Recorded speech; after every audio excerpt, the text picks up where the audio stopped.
This episode is brought to you by Nordstrom.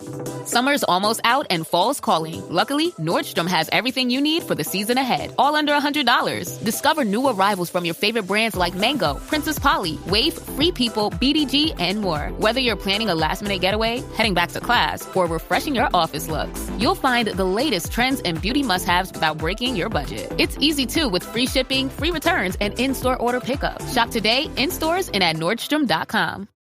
The Leadville Trail 100 mountain bike race is the grand lady of all mountain bike races. It is considered one of the hardest, if not the hardest, single-day bike race on the planet. It is an out-and-back course that occurs entirely above 10,000 feet, with a peak elevation of 12,500 feet. The total elevation gain is over 11,000 feet. It is grueling, unrelenting, and challenging in ways that are hard to even put into words. And I, Meredith, just did it. Today's episode, the Leadville Trail 100 recap.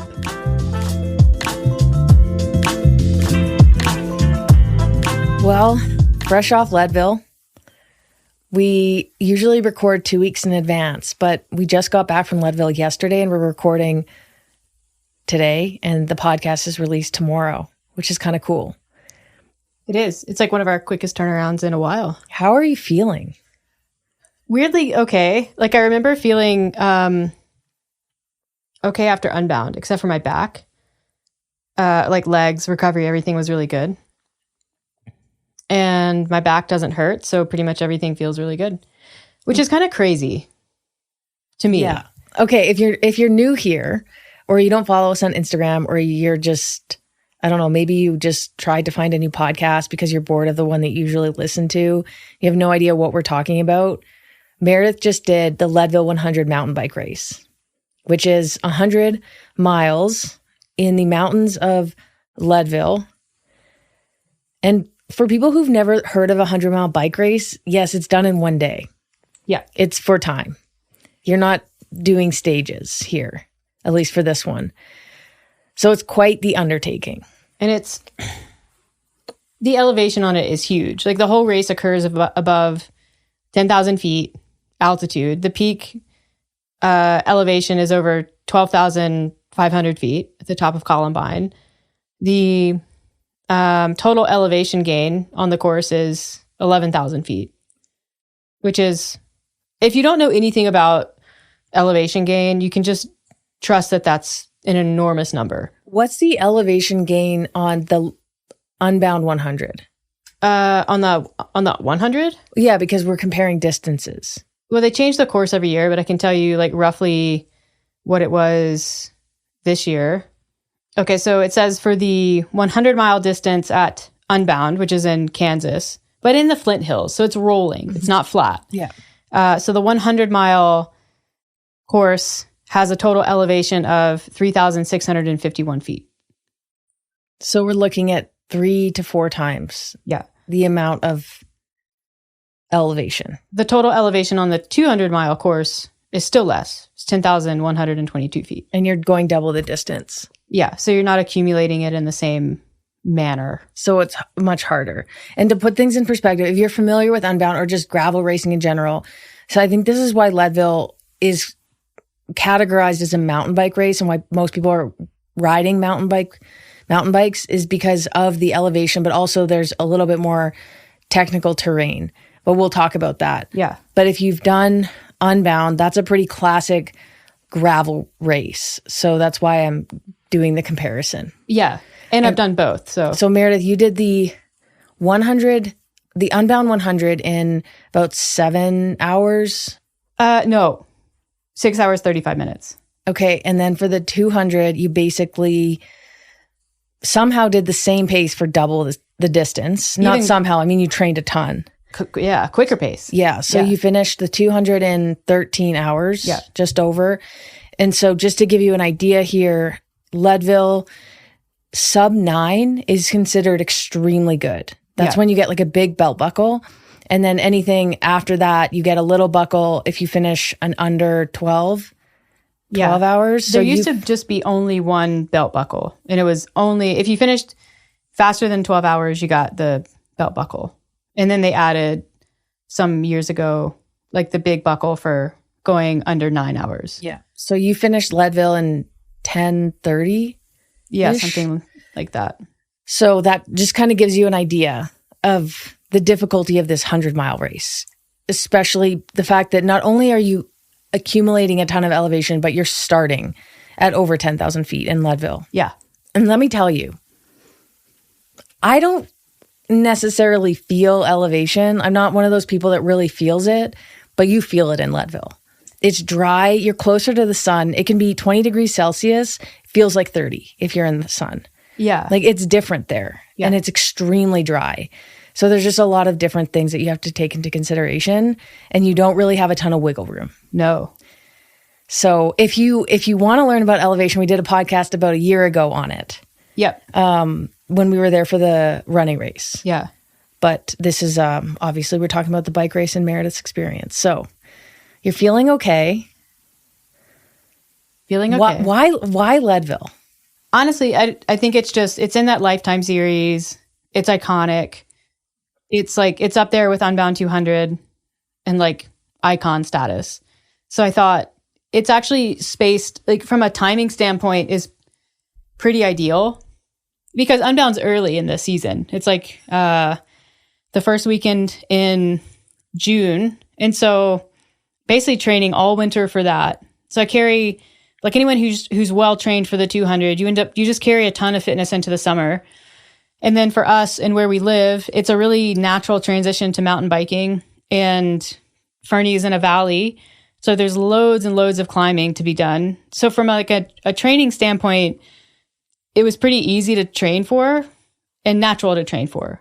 And so I thought, why not take the Unbound 200 fitness, reapply it, like repackage it, and then see what Leadville is all about. So that's why Leadville. Yeah. Yeah. I was glad we went. It was a good experience. Okay. So I guess just tell us about it. Yeah. I mean, okay. I will say, what did you do for training? You posted on Patreon your training plan for 8 weeks, the last 8 weeks that you did. You didn't hire a coach. No. And I think that's an important piece here. Yeah. Talk about that. So let's talk about like pre-Leadville. Okay. Yeah. There's a lot of information online regarding training, and I know a little about it. And I had sort of self-programmed and self-coached my way to a fairly successful Unbound race, like 2 of them. So I was like, it's not that I didn't want to hire a coach, to be honest. It was just like finding the right person was just another thing that I had to do. Like, I don't want to do this whole like we're very busy thing, but we are very busy.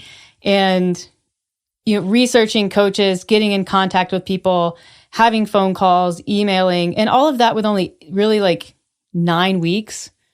Once we were back from Montana in Dusty Bandita, it just didn't seem like it was worth my time. You did email a coach and you didn't hear back. Right. And I think once that happens, you're just kind of like, whatever. Yeah. It's defeating in a way when someone doesn't respond to an inquiry. Yep. And you're like, is this just what it's like? Like, it's hard. We've talked about being adult athletes. Yeah. And it's not like you just enter into a program. Like, you have to do a lot of research. Yeah. Especially when something like this is important. And you're already very well educated on training. Yeah. So I didn't want to feel like I was wasting time there, or like, if you're going to try to hire a coach, maybe you aren't putting as much into training because you think your coach is going to take over. But if that takes you 3 weeks to get sorted out, that's 3 weeks that you could have been training. And so that was kind of my mindset. And I focused more on the training. I did a combination of like trainer rides, indoor rides, but did a lot more riding outdoors and had essentially mapped, the big rides that occur on the Leadville course. I knew roughly the length and the elevation gain, which kind of you can puzzle out the grade that you need to be looking for if you're going to replicate those. And I was able to find spots in Fernie that I could basically replicate the grade, the duration, really like everything. And it's not like I was doing those rides every single day, but I could touch on them. And the Fernie gravel grind, like that ride up Coal Creek Heritage, like Page's Draw, that's an excellent simulation for Columbine climb. Like the only thing that's missing is the last little bit. Yeah. But from like a grueling, long, sort of never-ending feeling climb, like we have that. So I was confident. Okay. So how many hours on average were you training on your bike for this? Per week, probably. Like in your peak weeks, like in weeks 7 to 1 leading in. Yeah. I would say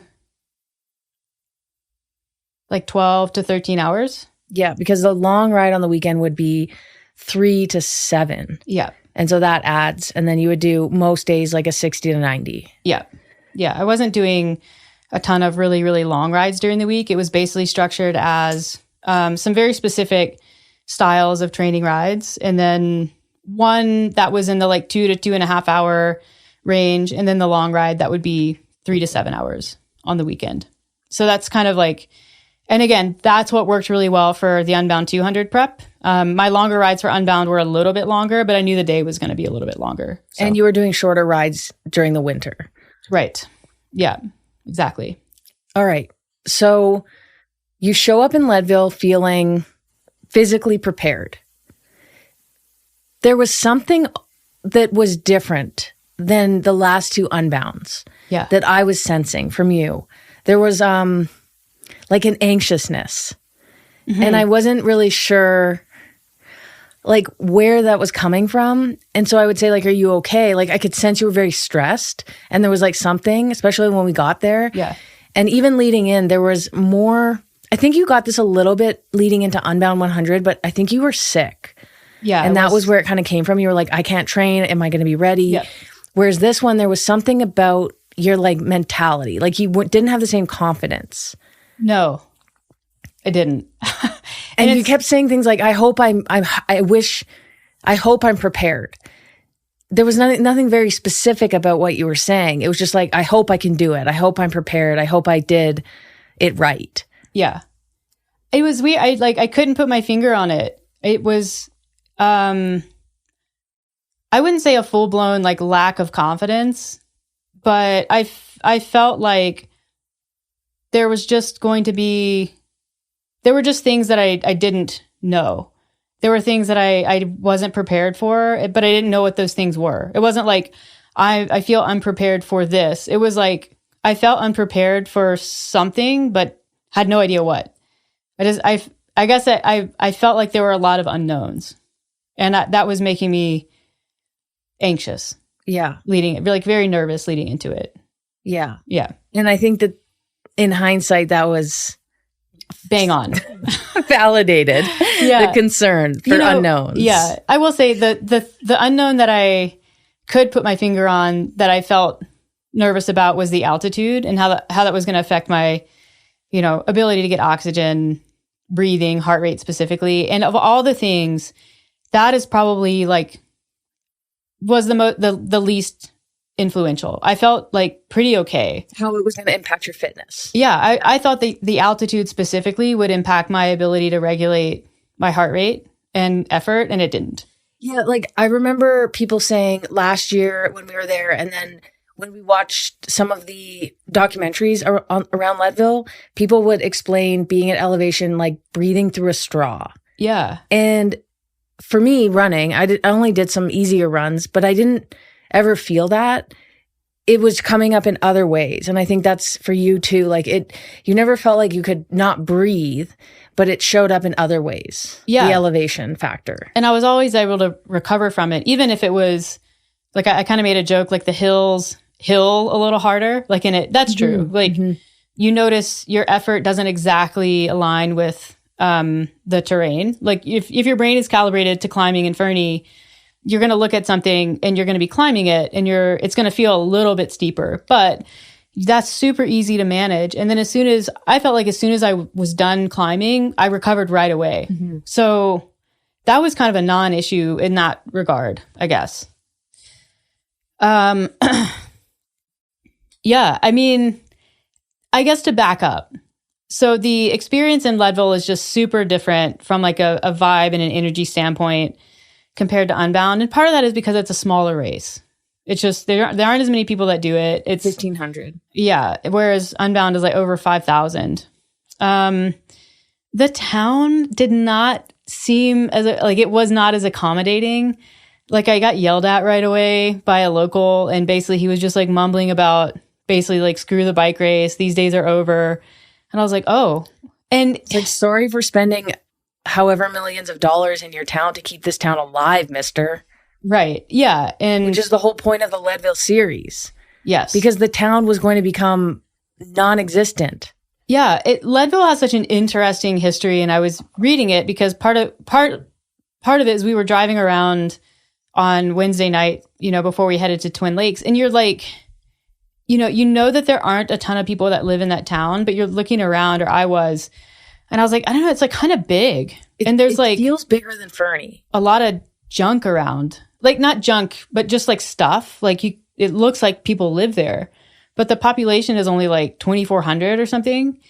And I was like, I can't make that make sense in my head. And so then I started reading about the history of Leadville, which I vaguely knew, but it was like a very booming mining town in like the late 1800s. Like it had, according to the Leadville website, boasted a population of more than 30,000 people at one time, and was one of the wealthiest cities in the United States.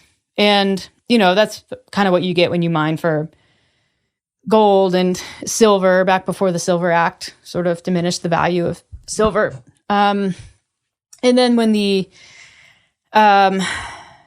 mines closed in like the late, I don't know, sometime in the 80s maybe, that's when things really started to decline. And I think they had started to decline before that. And so the whole idea with the Leadville Race Series, which started in, I don't know, mid-80s, I think, with the run, was to revitalize Leadville through like some tourism. And they tell that story. And his, Ken Klauber, the founder, his whole thing is like, I decided on 100 miles because if people have to run 100 miles, they're going to be running overnight. And if they're running overnight, you can bet they're staying in the town. And that's the whole, the origin story of Leadville is to revitalize the town. And so it's like it is a little bit awkward when it's not, you don't feel welcome. Mm-hmm. That's not to say that racers should be able to come into a town and just be assholes and do whatever they want. Like, I think you have to respect the people that live there year round. But that's definitely, I wasn't behaving like an asshole. I was just there with my bike trying to like figure out where to go to a little shakeout ride on Wednesday. So the vibe is very different than Emporia, for sure. There are way fewer women. And that's something that I talked about with the couple of women that were on the shakeout ride on Thursday. I heard them talking basically like they were going on about how they just don't make it friendly for women and there aren't very many. And I was, I kind of wanted to talk to them because they were the only other women on the ride. And I buddied up and I was like, oh, are we talking about how not inclusive this race is for women? Because I would like in on this conversation. And it isn't. I don't think that they go out of their way to try to get women to do it. For sure. There are not very many women. No. Basically watching from the lead group to when you came through, even at Twin Lakes, where you're seeing a lot of people, there were very few women. Yeah. Yeah. It's a really, really hard course, but I don't think that means,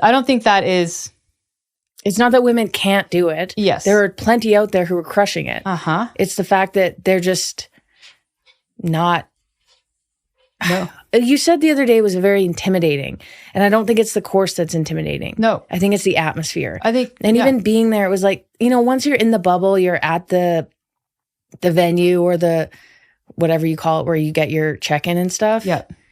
It is fine.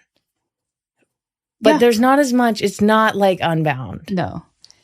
For reference, I just looked up the total Fernie gravel grind. The total entries. So,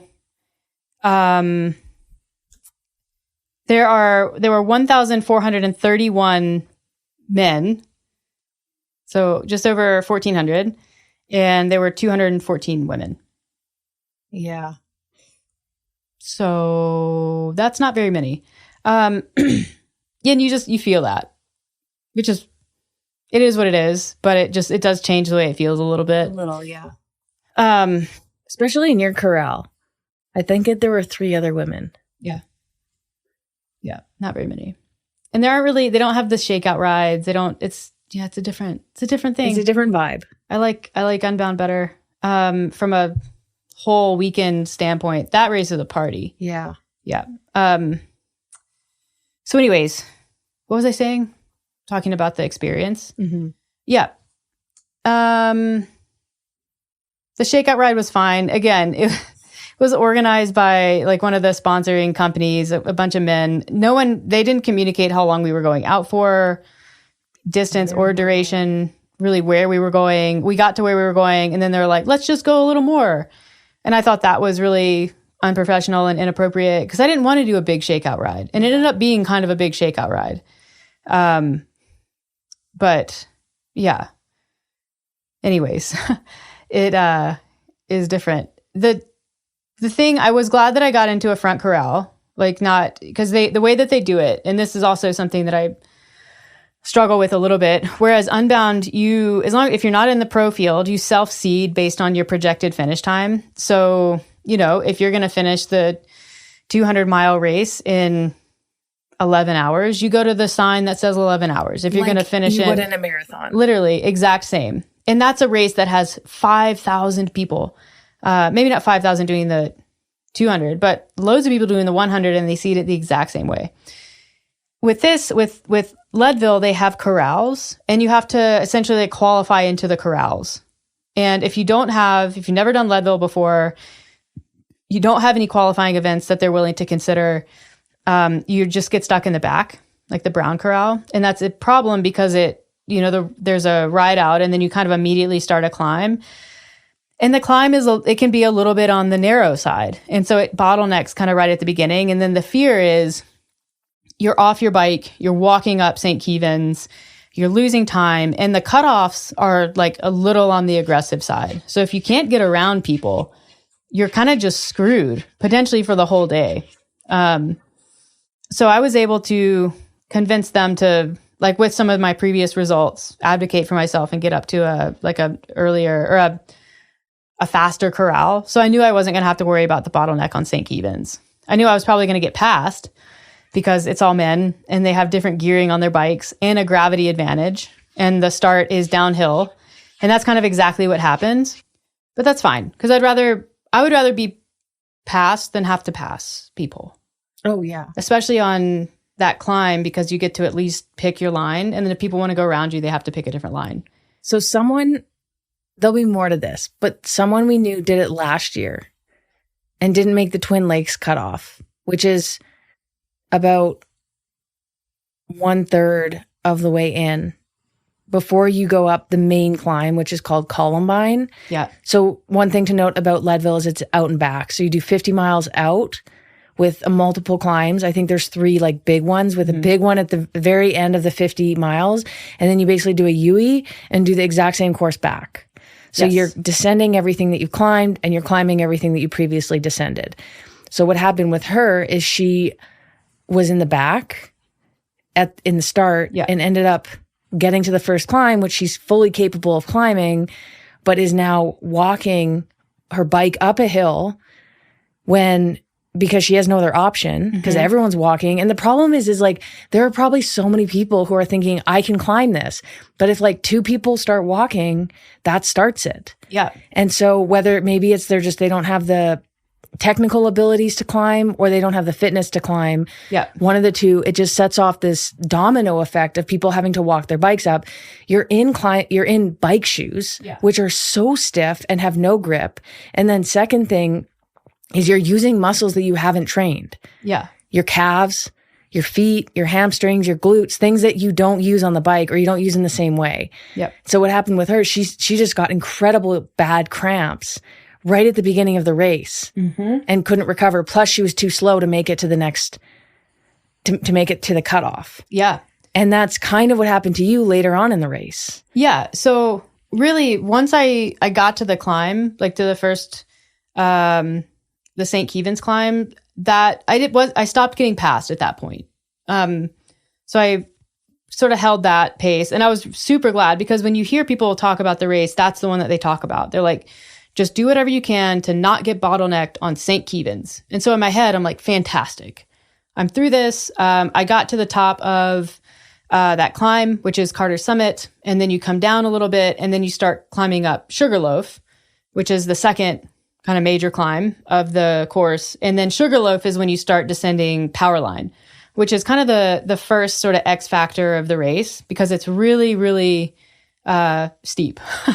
And it starts out kind of technical, and then it just turns into dirt road with like these big sort of washout veins.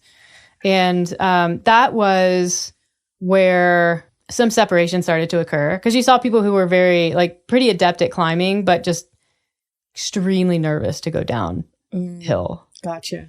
And it wasn't that it was overly technical. There was definitely a technical component, but it was steep enough where, like, you couldn't stop. You can't stop and put your foot down. Like, you're descending, you're going, and you better be able to pick a line. And if you've picked a bad line, you better also be able to get out of that line. Yeah, the thing about power lines, if you're familiar at all with mountain towns, they're not cut in the way trails are. Trails are intelligently cut in for biking. Yeah. Whereas a power line, it's straight. So if it's cut up a mountain, you're straight up and down a mountain, which is essentially what this power line was. Yeah. And that can be intense. Yeah. Because there's no like divot or anything where you can slow down, or like big turns that are going to be a little more flowy. Yeah, it's not designed for anyone to slow down. And you get like rocks and stuff because it's not a cut in trail for biking. Yeah, and it's also coming off the top of a mountain. So you just have like these mountain rocks that roll onto it that you have to deal with. The way that the water flows down, it changes every year, because they also get tons of snow, and that impacts the terrain. So yeah, it's unnerving for sure. I thought that was kind of like, oh, now I'm mountain biking. Like, this is kind of fun. I mean, I wouldn't call descending down a power line fun, but I guess given the circumstances. Yeah, it was a moment where it kind of like separated the mountain bikers from the road bikers, I would say. So, I mean, and after that, like after the power line descent, you just kind of roll. Like it's fairly like rolling, not flat entirely, but certainly not super climby, all the way to Twin Lakes. So there's also the Outward Bound aid station. So that's the first time I saw you, was at Outward Bound, which is at mile 25, I think. And then saw you again at Twin Lakes at mile 40. And the crazy thing about this race is it's out and back. And so at some point you're going to start to pass pros who have already completed the Columbine climb. And that happened really early. I was like on my way into the Twin Lakes aid station. And I think Keegan Swenson, the guy who ended up winning for the men. In 5 hours and 45 minutes. Yeah. He came through, and it's easy to tell because there's just like a motorcade with him. So he rolls by, and I was like, holy crap. I know. It's insane. And then you're kind of expecting there to be like a flock of riders behind him. He was by himself by a long shot. It was crazy. So yeah, into Twin Lakes, which is also where we were staying. It's where our friend Addie has her lodge. Sage Stone Adventure Lodge. Yeah. Would recommend. 10 out of 10. Great for groups. It's kind of like an Airbnb, but better. So even if you're not doing Leadville and you're like corporate, that would be a great place for like a corporate getaway. Or we were thinking you could do a wedding. Yeah. Or I think they're hosting a family reunion. It's more like a bed and breakfast than an Airbnb. Oh, sorry. That's what I meant. I figured. But, words. But you get, like chef prepared meals. And I think for the races long term, it will become a very concierge experience. Like everything's just kind of handled, which is awesome. Yeah. And it's just like a really beautiful property. But anyways, very close to the Twin Lakes aid station also, just convenient for both the running race and the mountain bike race. And that's where I saw you. And I think at that point I was maybe like 15 or 20 minutes off of my projected paces, like time. Maybe like 30. Okay. Yeah. I wasn't that far off, especially considering that I didn't like pull those out of thin air, but kind of. You were using somebody in your age category last year. Yeah. Their splits Yes. based on what you thought you could do on a great day. Yeah, which is also the same way I did Unbound. Mm-hmm. Like, and I've always been pretty close using that strategy. And I thought, okay, you're not that far off. It's windy as hell. That's pretty good. Mm-hmm. You're doing okay. You're in a good spot. So I also read that it is a good strategy. You read from Rebecca Rush's articles that it can be a good strategy to manage your effort and pace in the first part of the race. Yeah. Which is good advice. When I read that in a few places, like it's Rebecca's strategy was always like, let the people go out, you'll pick them off and just like manage yourself in the first half because you definitely want to have gas when you turn around and come back because it's not all downhill. Like you're climbing on the way back too. And so I knew I wanted to do that. And I knew that I wanted to do that by managing my heart rate. And that was also to mitigate any altitude effects. So I had kind of a rough idea of where I wanted my heart rate to stay under. And I was doing like a fairly good job with that. But just kind of like pace the beginning and then trust that you will have more legs than a lot of people when you turn around and come back. That seems like a super reasonable strategy. Totally. So I see you at Twin Lakes, and really all the aid stations are for me is like change out water and replenish gels, which is also the exact same thing that I did at Unbound. You're to see me for motivation. Obviously. I mean, that goes unspoken. But it's the same, like really basic, same exact thing that I did for Unbound. I think I'd clean my chain or had someone clean my chain one time, but that's it. Not dilly-dallying, not sitting down, not wasting time, not having sandwiches.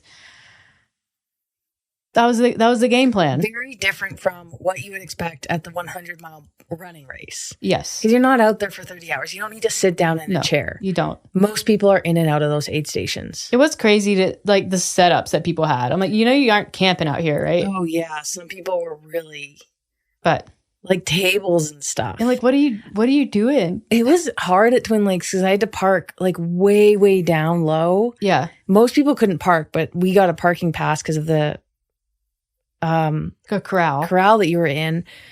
But because of when I got there, I was like way down at the bottom, and it's a tight turnaround because it's only 15 miles. Yeah. So I had to like pack up at outward bound, drive to Twin Lakes, park at the bottom, which was 750 meters. Yeah. Climbing up a hill. So I was thinking, how are these people even getting tables and stuff up there? Mm-hmm. So anyway, I had a backpack. It worked. Yeah. Yeah. Very minimalist. So I felt really good with the pace of the aid stations. I felt pretty good with my pace to that point. I started climbing up Columbine, which there are 5 major climbs for Leadville. There's St. Kevin's, which I already talked about. There's Sugarloaf, which is basically the climb to the power line descent. There's Columbine, which is the crux of the course. That's the big one.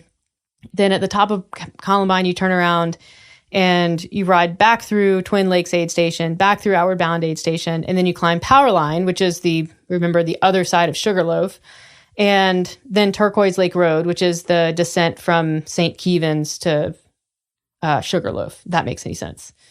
So when you look at a course profile, it's symmetrical. Like you could fold it in half, and that would be your course. It's like what do they call the words that are like the same forward and backwards? I mean, I definitely a palindrome. Okay, I definitely wouldn't know that. A man, a plan, a canal, Panama. It's like that, but a course. Yeah. Wait, you didn't know what palindrome was? No. Really? Like Anna? Are you actually surprised? A little. I knew that was a thing. Yeah. But I didn't know what it was called. Yeah. Palindrome. Okay. So I start climbing up Columbine, which is from Twin Lakes. Twin Lakes is at mile 40. The Columbine mine peak is at mile 50. So you're looking at like a 10-mile climb. The beginning is sort of, you roll into it and then it starts going up. And it's like, it's fairly gradual. Like it's a fire service road, kind of like going through, it feels like you're in a national park for a while. There's trees, there's trailheads. It's easy to manage your speed and your effort and all of that. And then at some point you get above the tree line, and that's when the road becomes a bit more rugged. Like it's not protected. It's literally you're climbing up to a mine, like an old mine. And this is when the day changed for me. I was feeling like I was like getting tired, and you're climbing. I mean, the top of the Columbine mine is 12,500 feet, and the Columbine climb itself gains something like over 3,000 feet in that climb. So it's enormous. It's huge. And you'd feel that. And then you feel yourself like you're at a higher altitude. So like, okay, there are some things that are changing from like a breathing standpoint. Still not bad, but you just notice it. And then you become very exposed because there's no tree cover. It's sunny. And then this is the part that I was not prepared for. There's a section that's called the Goat Path, and that's the top of Columbine. And they call it that because the road becomes really kind of a glorified double track. So it's no longer a road wide. There's a line of rocks in the middle that you can't be on that. You can't climb on it. You can't really even walk on it. And then on either side, there's a sliver of dirt that's climbable.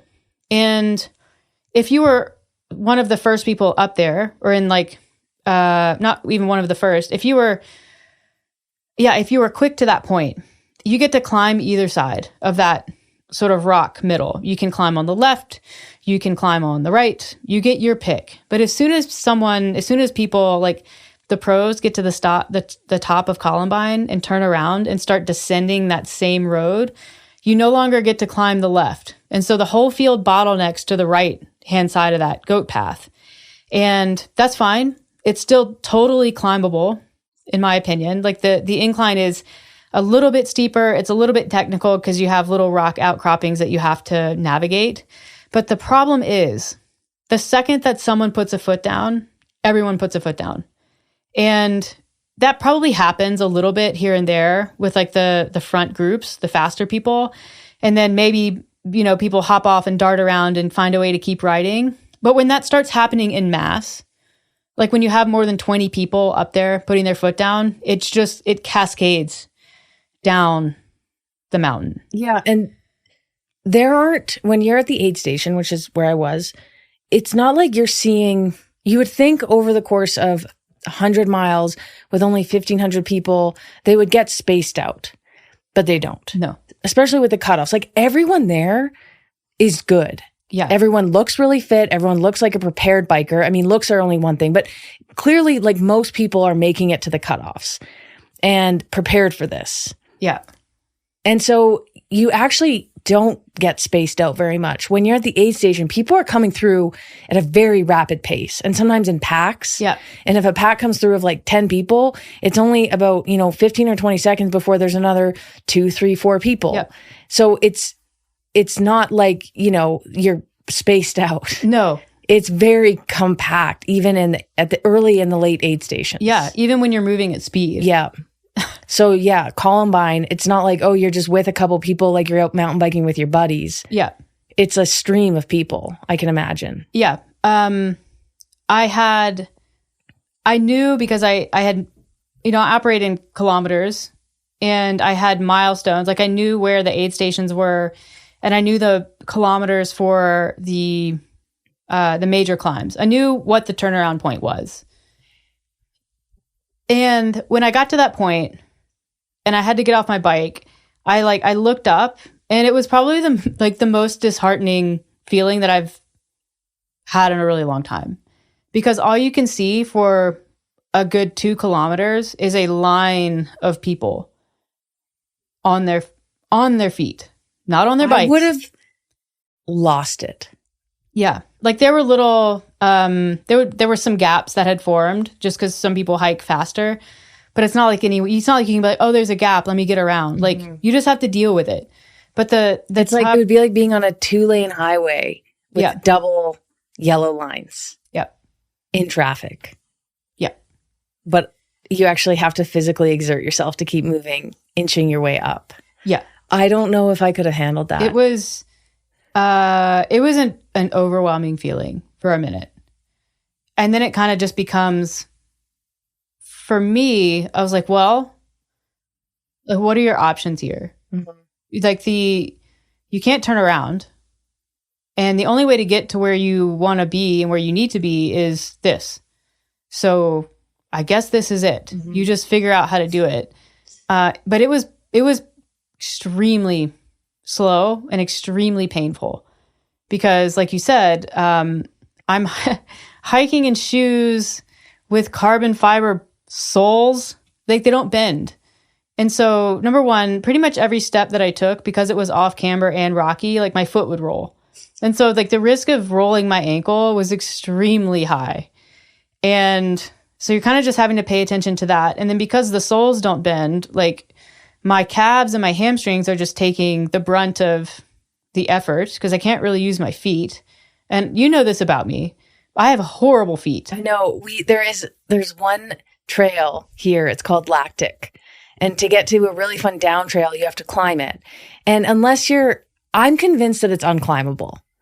But there's at least 750 meters, maybe close to a kilometer, where you have to push your bike, or at least half a kilometer. I thought it was 500 meters. Yeah, because I think you can ride the first bit. Yeah. It's at least 500 meters. So if you think about a track, that's 400 meters. So you take that track, you put it into a straight line, and you put it up a mountain, and you're pushing your bike and you're climbing. Yeah. And it's one of those climbs where, like, if you're either on your toe, you can't really do like a flat foot. Nope. And every time we do that, you get so mad. Yep. I do. And it's because your calves aren't prepared for it.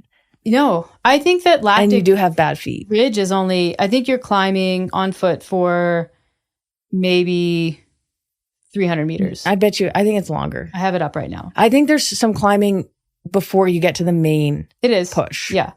Anyways, irrelevant detail. No. It's that, but like times a lot. Yeah, it wouldn't be as steep, but much longer. Yeah. It doesn't matter. If you're doing it, you're doing it. Right. Like, so for me, I would have to like switch sides every once in a while because you're off camber. And so like my hip was starting to hurt. My hamstrings were screaming. Like my glutes were also starting to get really fatigued. And so I would have to basically then like shove my bike up to get around on the other side of it. Yeah. And then you're like, I don't know, where do I want to put my hands? Do I want to put my hands on the handlebar? Do I want one on the saddle? So you're kind of moving around. And it just went on and on and on. And there would be little moments where like you get hop back on your bike and ride maybe 50 meters tops. And so I would do that, not because it was faster, but because it gave my body a break. Yeah. From pushing the bike. So that took at least double the amount of time that I was anticipating it taking. And having a completely different impact on your body. Yeah. And then you're just in a really weird mental space. It's like, what am I doing here? Because what I was just trying to do is off the table. This is really no longer a time thing. Mm-hmm. Your time goal, you mean? Yeah. Yeah. So, I mean, obviously you still want to finish, I think. I'm that person. I've been like, screw this. I think a lot of people, I mean, maybe people do. I mean, I did it in the gravel grind. I'm like, this isn't gravel. This is mud. I'm done. Yeah. I mean, you have to find another reason to keep going. Yeah. And so I got to the top of Columbine. I snapped a picture because I was like, I want to remember this. It's the worst picture I've ever taken. I'm good at taking pictures. And it doesn't look like you're at the top of anywhere. Well, that's the thing. You get to the quote unquote summit. It's not even a summit. It's just this like little turnaround. Yeah. So, I mean, it's still kind of ridiculous that you're up there. I used the bathroom. I had a sip of water, and then I got on my bike and I started riding down that bullshit. And this was like the worst part. My calves were so blown up. I ride a hardtail, and like that was what I decided to ride for this race. When you ride a hardtail, yeah, it's not an unusual decision, but your body becomes the suspension, like the rear suspension, and a lot of that for me is, and I've noticed it in my calves. Like that's what starts to suspend the bike, and it was fucking awful. Like coming down which just like rocky. Because you're so fatigued from climbing and using those muscles. Yeah. And at one point, the descent does veer off, and you do maybe like 500 meters. That was not a part of the climb, because that section, the climb is just it's too narrow to descend two-way. So you do this little ride around, but it's the only section that you don't see on the way up. So I had no idea what it was going to be like. What it was like was giant rocks. Not like giant rocks, and here's a trail. You're just riding over giant rocks. That's the whole descent.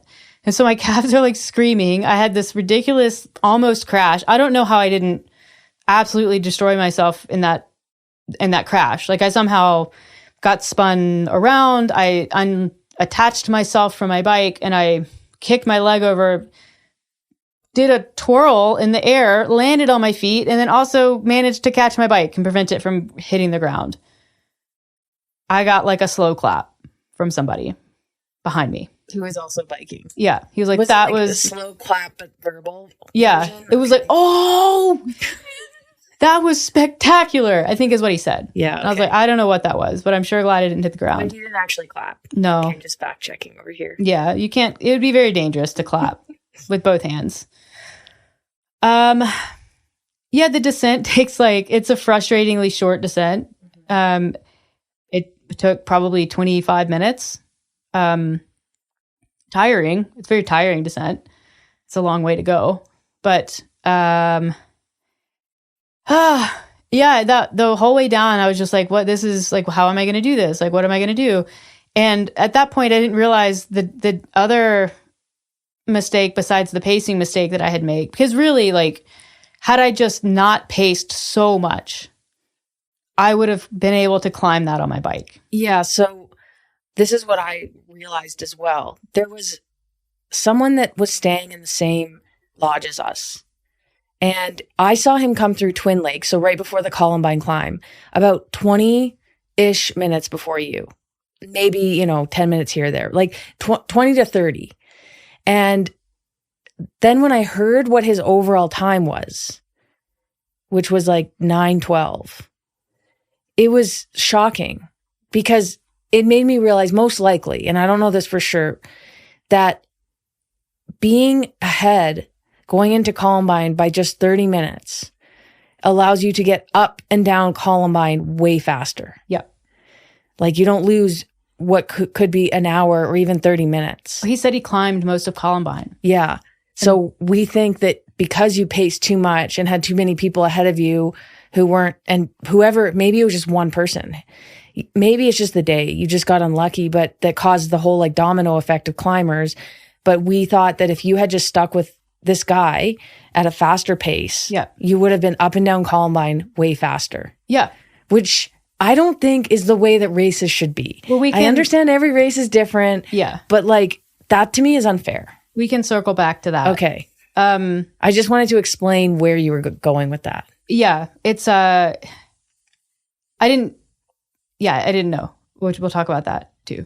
But, the other mistake besides the pacing mistake that I was making is, because my respiration rate was higher.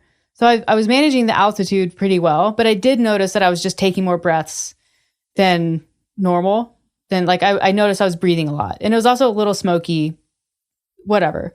Because I was breathing more, I was struggling with my hydration pack when the valve was all the way open to drink without kind of choking myself. And so I throttled that back to 50%. I was like, this is better because I can have it in my mouth and I can drink, and I'm not risking choking myself on water. What I didn't realize or didn't notice is that I wasn't finishing my water packs, not even close. And the issue with that for me was twofold. Number one, it means I wasn't getting in enough water, but then almost, I think more importantly than that, my sodium goes in my water. So that's how I take in sodium. And so I was under consuming water, yes, but I was grossly under consuming sodium. And that I started to feel just after the Twin Lakes rest stop when I was coming back. So I saw you at Twin Lakes. It was okay. I swapped off my water. I got gels, and maybe it just started to hit me after that, there were also some headwinds, and I was just like, what? I don't like, there's something off here. And I started to get nauseous. And I'm like not someone who gets nauseous. So what I was doing, because you have 2 backpacks that carry a bladder, and then the hose goes out of the bladder. So you don't actually know how much water you're drinking. You can kind of tell if you put your hand behind your back and you can squeeze it and you can kind of tell how much you have in there. I've done that at races to be like, do I need to stop or not? But if you're not paying attention, you can completely lose track. In Unbound, partially because it was so hot, even though it was still hot to here, you were finishing your water. Yeah. And when I would trade you backpacks, so I would give you just a full backpack with a full bladder of water, 2 liters with 1,000 milligrams of sodium in each one. When I would get the other one back and take it out, most of the time you had more than half the bladder still in there. Yeah. Which means you're not drinking enough, and then you're only consuming half the sodium that you had planned to from the water pack. So you're still getting sodium in a little bit from gels, but not enough. No. And I think for altitude, and I discovered this by talking to Addie, who was hosting us, who's an ultra runner, but also from my experience running, salt is so much more important at altitude. Yeah. So already I think you were, even if you had finished all that water, I still think you would have been under consuming sodium. Like on the cusp. Yeah. Yeah. It's possible. The weird thing is I knew that I wasn't finishing my water. I just didn't connect the dots.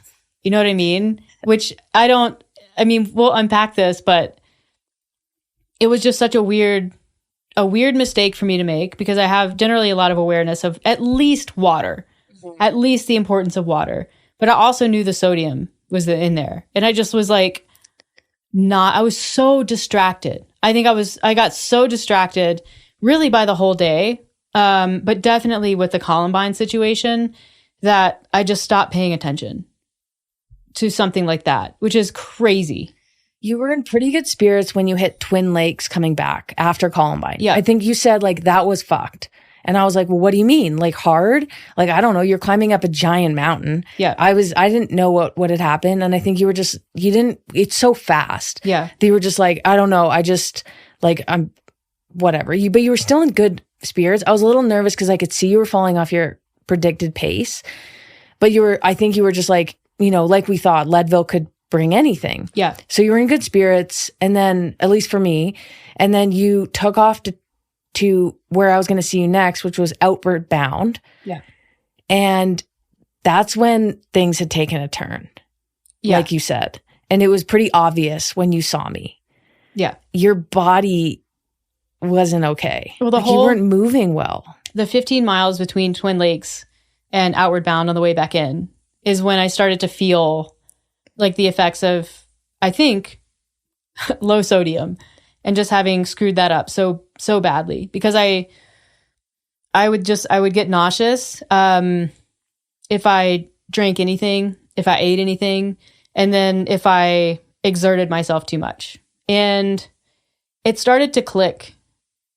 I didn't know exactly what the correlation was, but I knew like this is probably in some way altitude related or duration related. And altitude doesn't necessarily end your day. It can be managed, but the only way that you can manage it is to slow down. Mm-hmm. And so at that point, I was already off pace because of the Columbine situation. And then basically anytime I would get my heart rate over 152 beats per minute, which is pretty easy to do at elevation on a climbing course. But anytime my heart rate would go above a certain point, my stomach would just start to go off in like a major way.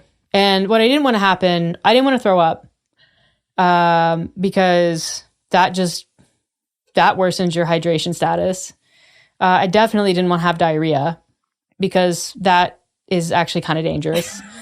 And also just, you don't want to have diarrhea. You don't want to be that person. So I would basically ride, and if my heart rate got up, I would slow down, which meant that I was having to drop wheels here and there, which sucks because then you're alone in a headwind because it was so windy. And probably like the second most disheartened I felt on the day. And then from like a intake, like a gel standpoint, I would kind of just wait until I thought I might be able to tolerate either a gel or like a few sips of carbohydrates from my bottle. And then I would take it and I would resume being very intolerant. I would have like a wave of nausea that would go away. But I do think that I had to eat something. Mm-hmm. Like there was no way that I was going to be able to finish that without eating. Nauseous and just completely bonking. Yeah. But my carb intake probably went from 90 grams an hour, which is usually what I aim for, to like 40. It was probably less than half. Yeah. Because that's all I could. At least you were good at getting in carbs early. Mm-hmm. At least that.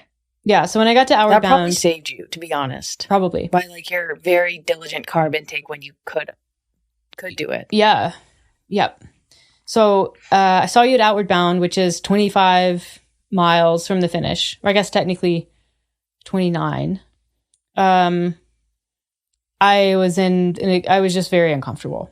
Like I was nauseous. I had a headache at that point. My body hurt, like just to touch. I was just in a lot of pain. And I told you basically like, there's something wrong with my body. I said, are you okay? How are you doing? And you said, something's happening to my body. I don't know what it is.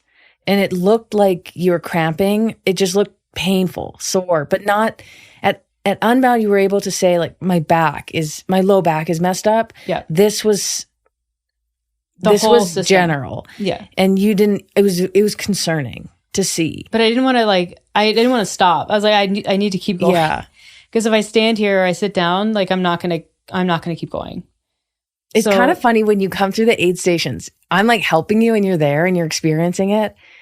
And like there's a bunch of people standing around. Mm-hmm. And so we're like on display, mm-hmm. having our interactions, helping each other. Like one guy grabs your bike and held it. But really like you're just like there and everyone gets it. Yeah. Because we're all waiting for our people. Uh-huh. And no one's doing well at that point, unless you're maybe like a pro. It's kind of funny to see like Outward Bound out. People were just whizzing by. Yeah. Because you're, 25 miles in. On the way back, haggard. Everyone was stopping. They were drinking little sips out of a cup. Yeah. No one's in a rush. No. I mean, to a degree, but not the same on the way out. Yeah. It was bad. But I still didn't. Yeah, I didn't stick around for too long there. No. You were really quick at the transitions. Yeah. The aid stations. We're not doing a triathlon. So after Outward Bound, you have to climb Power Line, which is that crazy steep descent, except this time up. And when you're really selling it. Garmin has the like Climb Pro. So whenever you start a climb, it's like, it pops up and it's like, here's your climb. And it shows you the profile with these colors and the gradients. And it shows you the length. But it doesn't show you that when you're doing descents. So you have like a vague idea. You're like, I'm going to climb this later. It showed me the pipeline climb and it was like 6.9 kilometers. And I was like, what? What? And that's so far when you're climbing so slow. Yeah. And Power Line is, it starts off really steep. So that descent is probably like maybe a little under a kilometer. It's like P9 if you ride in Fernie, except there's no little like back off sections. Like P9 kind of has like 4 pitches. And then in between the 4 pitches, it isn't quite as steep. So you can climb the pitch and then you sort of spin and recover and then climb the pitch and spin and recover. There's none of that. So it's just basically straight up. But it is climbable. Like it's there's no way the pitches are that steep. Because P9 pitches are like, my heart rate gets higher on those than doing anything else that I do. No, it's probably, I would say that the overall grade is, if you were to just average the pitches on P9 and take away the little back off grade sections, I would say the overall grade on Power Line is less than P9. It's not as steep. Okay. But it's a little more unrelenting. Okay. Yeah, longer, way longer. Yeah. So essentially you have this like very steep section that's around a kilometer, maybe a little less. And then you get the top of Power Line, they have a little aid station, whatever, some music. It's a very famous place. So it's flat for a section, and then you resume climbing. It's not as steep, but it becomes very technical. It's a rock garden, and it's a rock garden that is like 5 kilometers long. It was nutty. But again, everybody's walking. You said it's kind of like, again, if you ride in Fernie, it would be like Gorby up, you said. It's like, it's not the whole Gorby. So pick like... It's like the rocky parts. Pick the rocky parts of Gorby, yeah. And then just like repeat that for 5 kilometers. So and make the rocks a little bigger. Rideable, but you have to be paying attention and somewhat technical. Yes, very. So most people are pushing up the bottom part of power line in a way that you can't ride around people. So again, it's like Columbine, but shorter, not that bad. And it's honestly so steep that it may be worth pushing at that point. I don't know. I think it's definitely, if you're fresh, you can ride it for sure.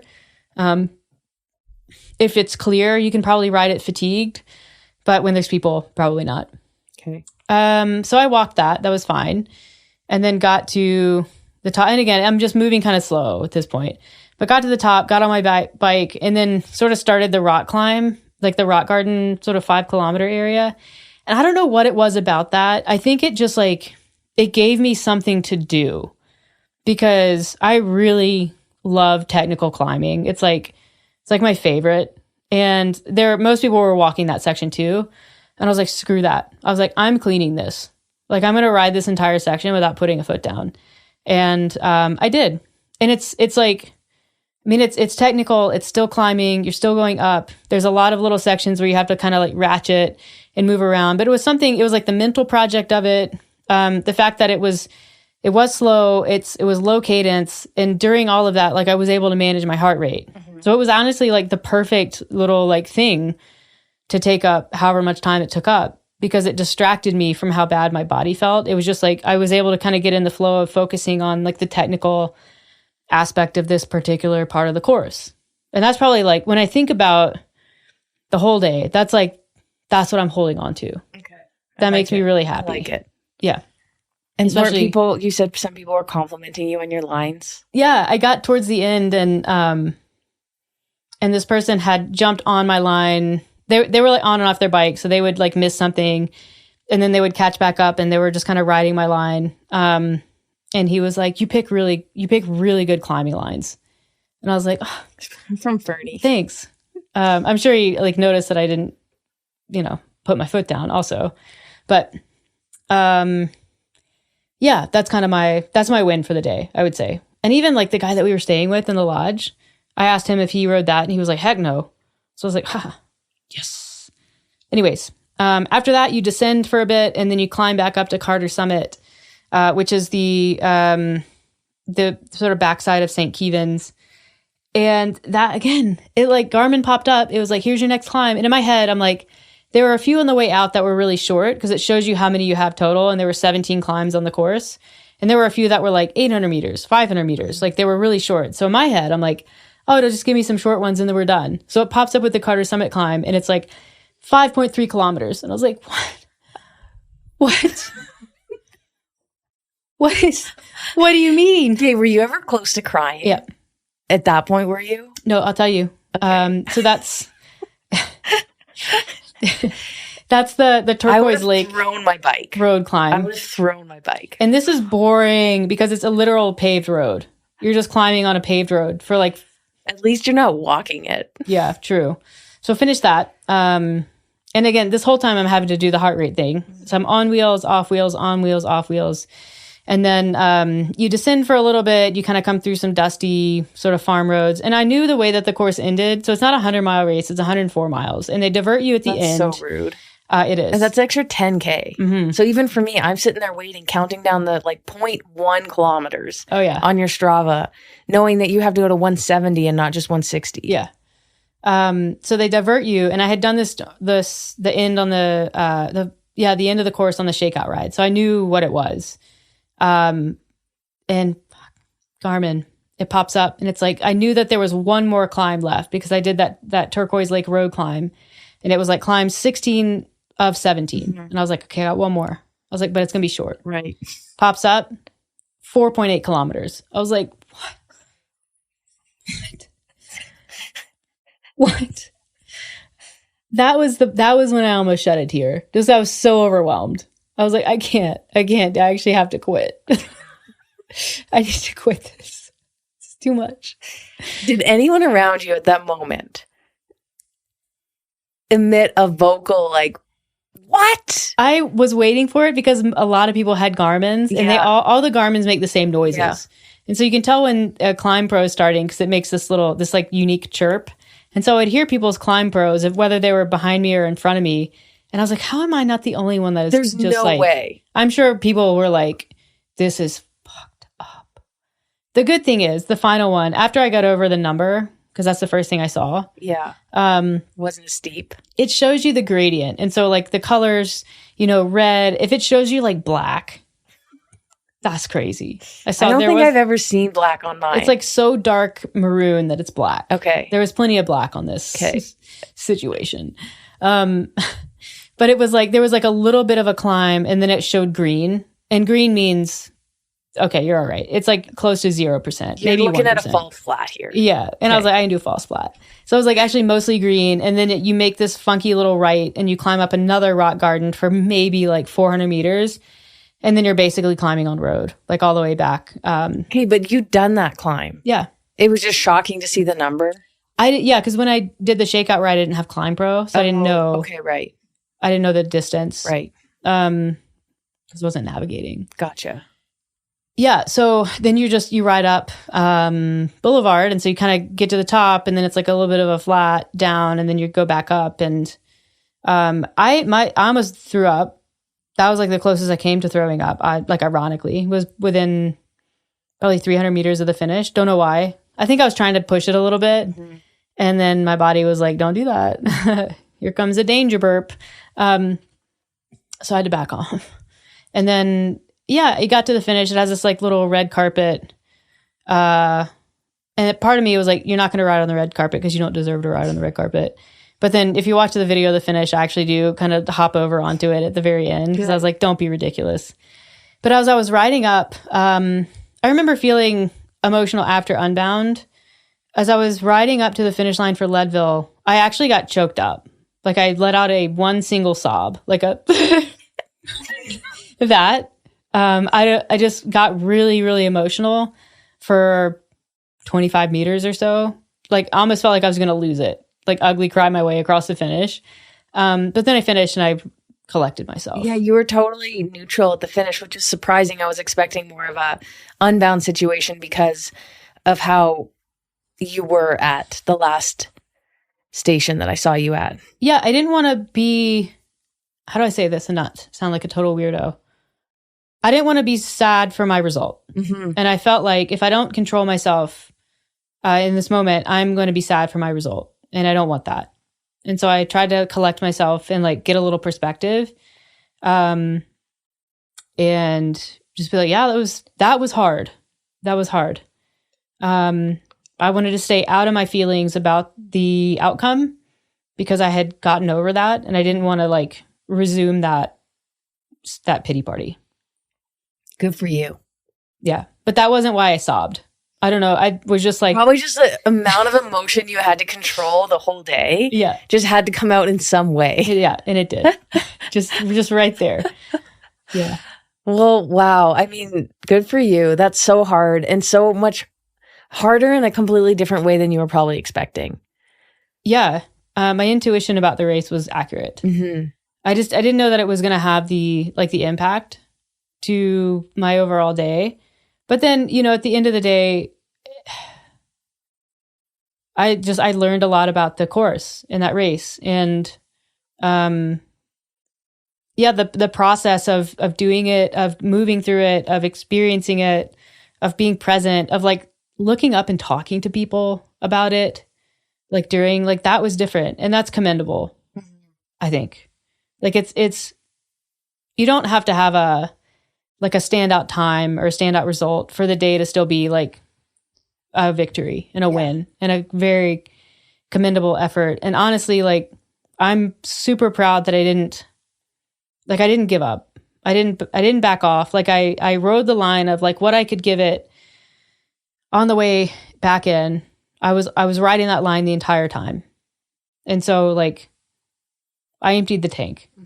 And I think it would have been easy just to back off and cruise in. And I mean, I had loads of time to get a belt buckle. Like I was still way ahead of that finish cutoff, the 12 hours. And I thought about it and I was like, how's that going to feel? How's it going to feel to just like, to cruise this? What are you going to tell people about that? How are you going to feel about that? And I just couldn't let myself do it. And so while I was like very far off of the time that I wanted and that I had in mind and that I like truly believe I'm capable of in different circumstances, like I still feel proud and like my effort is reflective of my training, even if some things were out of my control. Yeah. That's great. I'm glad. Now, with that said, I think I share your opinion about the race structure and about the bottleneck and about how influential other people can be on a racer's outcome. And on it basically, it means that it takes truly meeting your potential off the table. Yeah. Other people are involved in your outcome and that shit is annoying. And it's not their fault. Like I had a moment where I was mad at the people and I was like, you can't be mad at the people. They are here doing the exact same thing that you're doing. Like, do you think it would be fair for a person 20 people behind you to be mad at you? No. So you can't be mad at them because it's not their fault. I think the course design is both dangerous and unnecessarily silly. And I think unfair. having people, and unfair. I think having people bomb down Columbine on a 2-way descent that's less than 6 feet wide is reckless. There are lots of people that crash doing it. I get that that's the way that it's always been. And so there's some nostalgia to it and it's part of it. There's a lot more people who do this race now. They put a lot of money into it. They can cut a down trail. Like you could redesign the course in a way that would make it safer and faster. But maybe they don't want it to be faster. They just want it to be what it is. And honestly, like I get it because the people are going to sign up no matter what. There's no incentive to change it. It's just like, it is what it is. And like, if you get stuck on Columbine and don't make the Twin Lakes cut off on the way back in, that just happens sometimes. Or St. Kevin's. Which is what happened to our friend last year. So yeah, it's frustrating that that's an element of this race. I think I'm disappointed in myself for 2 reasons. Number one, I didn't hire a coach. I didn't pursue someone who had expertise. And I knew that this race had a lot of wild cards. I knew that there were going to be things that I had to problem solve and get through in the moment. I just trusted that I would be able to do it and retain a little more control over my situation than I did. I think it wasn't necessarily a coach to tell you what rides to do because it seemed like physically you were prepared for the climbing and the actual distance. And that was clear by how you did it Unbound. Yeah. A little different, and the amount of climbing that you did in Fernie. But what a coach would have provided here for you, I think, is somewhat of more direction when it comes to strategy. Yeah. And maybe it's not even hiring a coach. Maybe it's just spending more time talking to people who've done the race and not just talking to like pros who've done the race, like talking to people who were middle of the pack, like talking to people who were in that like 9 to 9.5 hour finish range and just asking like, what did that take? Like, what was it like? And then maybe, they would say, yeah, I mean, St. Kevin's is a factor, but don't sleep on Columbine either because it gets really backed up there. And that can impact your day almost more than St. Kevin's, or definitely more, I think. And so I'm disappointed that I just didn't pursue more knowledge. I kind of did. And I wouldn't even describe what I did as like the bare minimum. I did a lot of research on this race. There's just not a lot of information out there.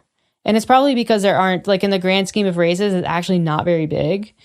And maybe the people who are getting cut on St. Kevin's and would more readily share that information can't because they didn't make it that far. And I mean, I watched every YouTube video that there was to watch. I tried to look for course previews. I tried to find people who had done GoPro. I tried to do a lot of things. Did I do everything that I could? Probably not. And so I'm disappointed that I didn't I didn't pursue knowledge that would have helped me close some gaps that I felt were there. I didn't know what they were, but I felt them. Yeah. So I just didn't trust myself or my instincts. And then the second disappointment is just how negligent I became with the sodium. And it's not like I was thinking, oh, this will be fine, I don't need to drink it. I was so out of it. I was so distracted. I just wasn't paying attention.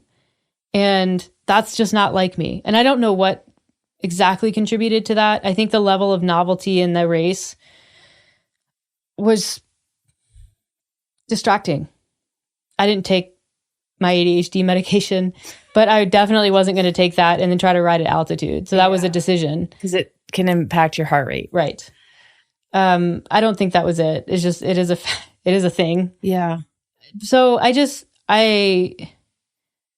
even having things to get you to remind me of or check in on, like, for your aid station instructions, it's not just hand Meredith 4 gels, 2 Tylenol and replace her water, check her tire pressure. It's like, ask her about sodium intake, like check in on these things that she might not be thinking of. So like, you didn't finish this pack. You like get on top of water. Yeah. I mean, there are things even I could have done. Like, you're not drinking your water, Meredith, or like take these salt tabs. I mean, like, we didn't even have a backup for sodium. But it's just, I'm not someone who's ever needed it. I know. And so it's like, again, a lot of this is like, I didn't know what I needed to know. And that's what it comes down to. And how much of that I could have solved for proactively, I don't know. But like, I still feel like a hefty amount of disappointment with that aspect of it, even though I don't feel disappointment with my effort, with what I could give on the day. Like that was what it was. There were some things that I could have done a better job with that I didn't. And then there were things that were outside of my control that I just had to mitigate in the best way that I possibly could. Yeah. Well, I was so proud of you. Thanks. That was a big day out there. And, even if you had hired a coach, who knows if that knowledge would have been provided. I mean, there's so many unknowns, but it sucks when you think back and you're like, I could have done more to potentially gain that knowledge. Yeah. Or avoid this issue. But yeah. And I think that's why a lot of people do Leadville more than once. Mm-hmm. Yeah. Redemption. I don't know that I will go for redemption right away, like next year.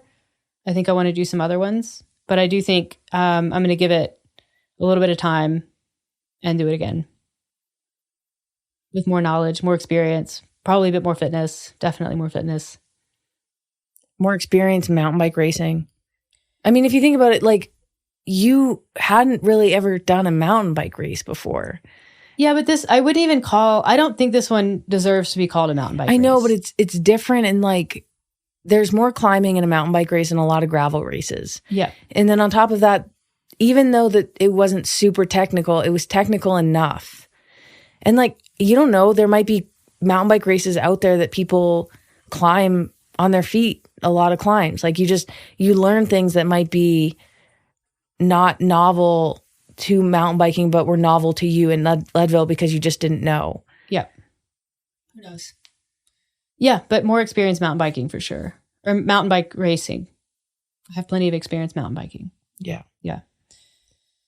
So that's it. Now we just have RPI coming up in a few weeks. But that's for fun.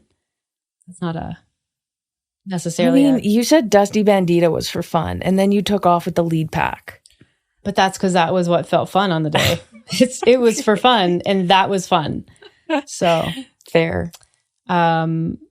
I can't help myself. But I feel like I'm doing the stage race, and so I think that will kind of bring things down just a tiny bit. Yeah. Because it's multiple days. Yeah. And then next year, who knows? I think we're going to try to do a tandem race.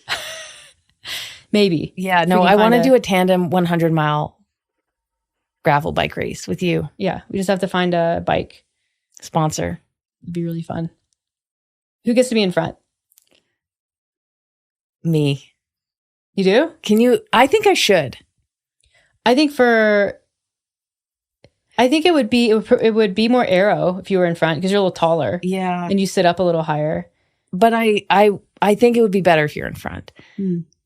Just based on our dancing dynamics, like actual dancing. You're like the lead. I take control. Yeah. And on bikes, you just have more experience. Gravel for sure. I'm not really quick with decision making. Yeah. And that becomes a problem when like my safety is relying on your decision making. I mean, a lot of the rides we do around here were tandem because I ride on your wheel for most of it. So it's just removing really 2 wheels from the equation. Yeah. Just adding a little post. Yeah. Yeah. So that'll be a fun adventure, I think. It'd be fun to do a lot of the majors or a lot of the big gravel races, just like do a tandem series. We do Unbound. It's another big one. Mid-South. Maybe do like some local ones. We can do Fernie Gravel Grind on a tandem. That'd be fun. We'll see about it. It would be tough in some of the single track. Yeah, you just figure it out though. But you practice. Yeah, it's fine. What if we just always did tandem? Tandem is so kind of like when someone was like, do you guys share an email address? We were like, it'd be like that with bikes. We do now. It's crazy how fast. Are we the same person? We're almost. Yes. Yeah. We would just smoke. We would smoke courses on a tandem. Anyways, I hope you found that enjoyable. If you are thinking about doing Leadville and you have any specific questions, I'm happy to answer them because I want to be the person that helps people get more information if they want it. I'm going to be the person that I needed, which is not to say that the people that are in my life who have that information did anything wrong at all. I didn't seek it out. So what I'm saying is, if you want to seek that out, you know where to find me, and I'm happy to help. If you ask someone who's done Leadville and you're like, okay, I feel like I need to know something that I don't. Can you tell me what that is? They wouldn't know. Yeah, you're like, I need you to close some mental gaps. But then also, you ask someone like Rach, like they're not going to talk about the logjam on Columbine because they didn't sit in the logjam on Columbine. Right. So there's also that. You have to find the right type of person It's the same to ask. thing. Like, Rach didn't tell me before my triathlon to make sure I knew where my bag was. Or after the swim, because it's kind of disorienting. Make sure you put your wetsuit on not backwards. Right. They didn't tell you They don't know to tell me this. But they've never put a wetsuit on backwards. I don't know to ask it. They've never tried to put their pedals on backwards. Like, they don't know the chaos that's in your head. So I get it. I'm saying. They don't know to not feel like you've gone the wrong way on the run. Yeah. They didn't know to tell me to not turn around and run the wrong way. They didn't know that. So if you ask, what do I need to know for Leadville? What I will probably ask you back is like, what do you know about Leadville? Right. And then I will help you fill in the gaps that I am aware of. But that doesn't necessarily mean that I even know all the gaps. But I can speak from my level of ability and my experience. The best way to learn is to live. And to do. Yes, actually. Yeah. And unfortunately, you have to do Leadville to learn these things. And you know what? If you were to do Leadville again, which it sounds like you will, you're probably going to learn more stuff. And be like, how did I not know? And you're like, I could have gone 30 minutes faster if I'd just known that. Right? But that's how it is. Yep. And honestly, like, I'm just thrilled to get on this podcast and talk about a bike race that like didn't go well. Because I feel like all the recaps lately have been like, well, I did a race and it went really great. And my plan went exactly the way I wanted it to. And that's why planning is so important. Mm-hmm. This is your first one where it's like, I keep having feelings come in waves. But that's all right. Live to ride another day. At least I didn't crash. I saw some crazy crashes. But I did almost crash, but I didn't. I'm acrobatic. Be an athlete, land on your feet. I'm like a cat. All right. Well, thank you for listening to this Leadville Trail 100 recap episode. I hope you enjoyed it as much as I enjoyed the race, even though I didn't enjoy the race the entire time. It was overall, I would say, an enjoyable experience and adventure, and memories were made. We'll catch you on the next one.